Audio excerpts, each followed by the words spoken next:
Florida who was divorced with 2 kids met a man at McDonald's where she was the manager. They dated for 2 months before she moved herself and her 2 kids into this man's home. She ended up moving with this man very fast because, 1, she really liked him. And number 2, she wasn't getting along with her parents after she got a divorce. She didn't like living with them. 1 week after she moved with this man, she met at her job at McDonald's that she had only known for 2 months. She disappeared. Her and her kids disappeared. She was a no-show at work. Her phone went straight to voicemail. No one can get in contact with her. Her entire family and law enforcement was looking for her. She was nowhere to be found. Her parents never gave up in finding her daughter and their grandkids. But 6 years later, they got the shock of their life. Law enforcement contacted their parents out the blue on a Thursday out of nowhere to let them know they think they found her daughter and their 2 grandkids. They was buried behind an abandoned house in the country. When they dug up their grave, they was nothing but skeletons. When the father found out they was buried for 6 years and they was nothing but skeletons, he passed out.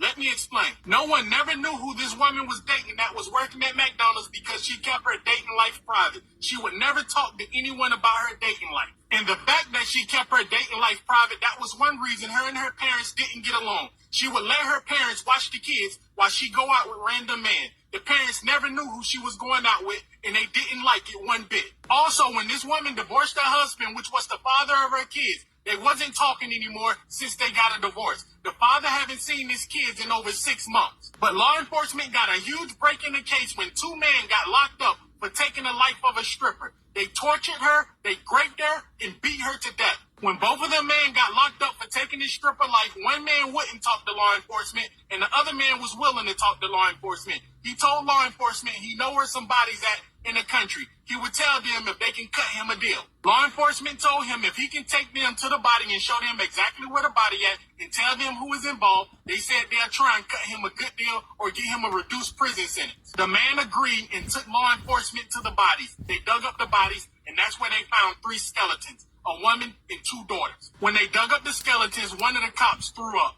The man that met this woman in McDonald's and took her life and her 2 little girls' life was named Black. He sold narcotics. He was gunned down 2 years ago. The man that was with him, that was cutting the deal with law enforcement, that showed them where the bodies was, he was a junkie. Black paid him to help them hide their bodies and dig their grave. The man that helped Black dig their grave said Black paid him $100.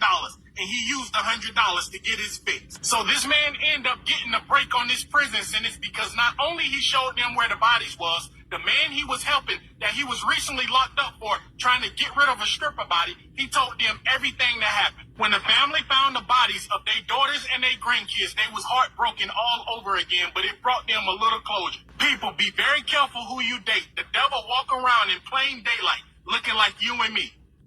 A 25-year-old woman from